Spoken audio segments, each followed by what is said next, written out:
Hello, Bernardo. How does it feel to be back in Monaco? Well, it feels great. I was here for three seasons, and I have great memories. It was the first opportunity for me to play at the high level.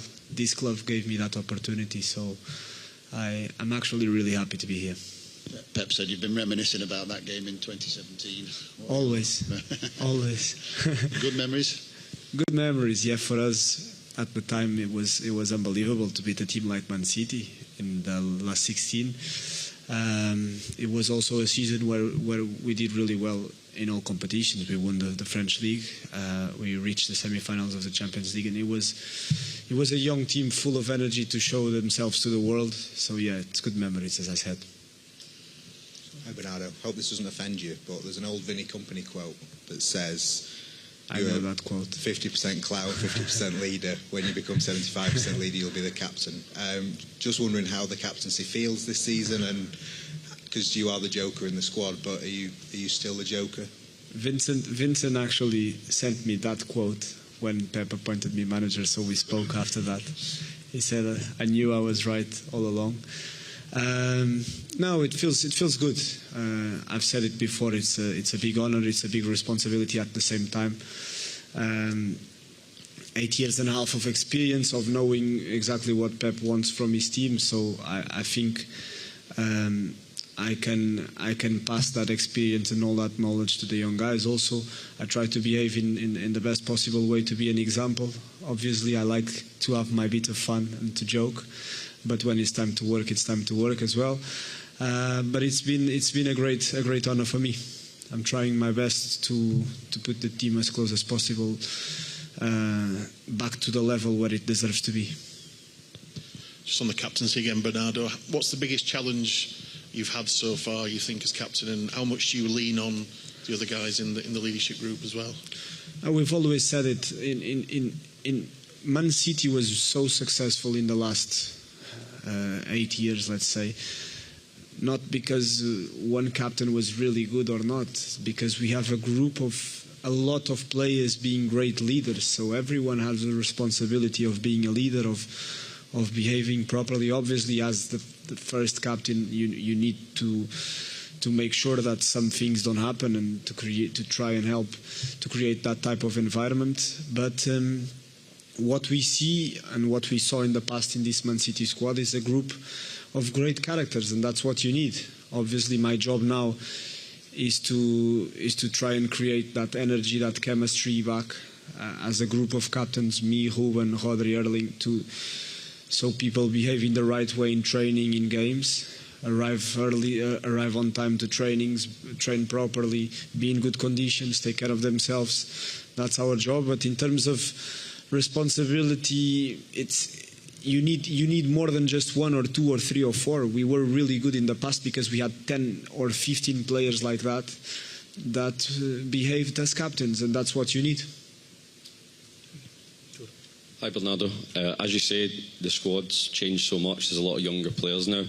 The captaincy's also changed a lot the last couple of years with Kyle, then Kevin, both leaving when they were captain. I know your contract's up next year, but when you're talking about trying to build that culture and trying to improve these players, are you thinking about staying beyond next season?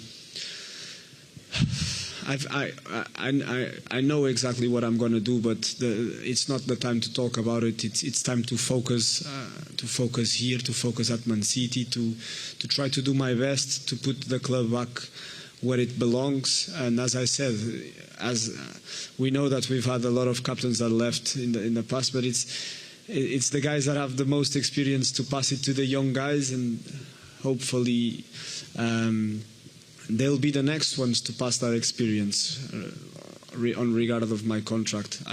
I'm really focused on doing a proper season with Man City and be as well as possible to perform and to bring back the team and the club to the level where it deserves to be. Hi Bernardo, as you know, Monaco have lots of experience of bringing young players in from around Europe and the world. Is it quite an interesting prospect to play Monaco now that they, see the sort of next generation, having gone through the process yourself? And can you repeat? Sorry. As you know, coming here as a young player, that Monaco have experience of bringing the best young players from around Europe and selling them on, as you were. Is it quite an exciting prospect to play Monaco, who, possibly these are the next generations of, elite players in Europe? Well, definitely. Monaco is a team that historically has always had great young players, great talents, and eventually they'll go to the best teams in the world. In my time, we had Mbappe, Fabinho, Lemar, Benjamin Mendy, me, who all left to top teams in the next two seasons. So yeah, it's going to be an exciting game. I have no doubts about the quality of the Monaco players. So I'm pretty sure that here at their home, it's going to be a very tough game. Hi Bernardo, you mentioned there that you've been here a long time. You've been part of some great teams that have won everything. What's your view of the level of this current team? Does the group see themselves as challengers in this competition in the Premier League? It's difficult to say. I would like to give you an answer, but the reality is in the last 6 months a lot of things have changed. So you need time to adapt to the ideas, to get back to the level where we were. And that's a conversation for us to have with you guys maybe in February, March, to see where we are. What we really want is to improve day by day and to slowly come back to the level where we think we can be. Definitely these players, they have the potential to be there. It's just a matter of time. I hope it's this season. I really hope, and I truly believe that it can be this season. But I cannot give you an answer for that. Bonjour Bernardo. Le fait que Monaco ait perdu beaucoup en Champions League à Bruges et récemment à Lorient, c'est une équipe en difficulté. Est-ce que tu penses que ça va être plus simple pour les battre? Non, je ne pense pas. Ils ont très bien commencé la saison et maintenant ils ont 2 matchs qui... Le dernier match, ils ont eu un carton rouge qui a compliqué beaucoup le match et aussi contre Bruges. C'était pas un bon match pour Monaco, mais chaque match c'est un différent match, c'est un match différent et je suis sûr qu'ici à maison ça va être pas facile. Je connais très bien le club et je connais le type de joueurs que ces clubs ils ont et j'ai aucun doute qu'il y a beaucoup de qualité dans cette équipe de Monaco. Bernardo, bonjour, tu l'as déjà dit en anglais, mais ça fait quoi donc de revenir ici pour toi à Monaco et le souvenir de cette double confrontation en 2017?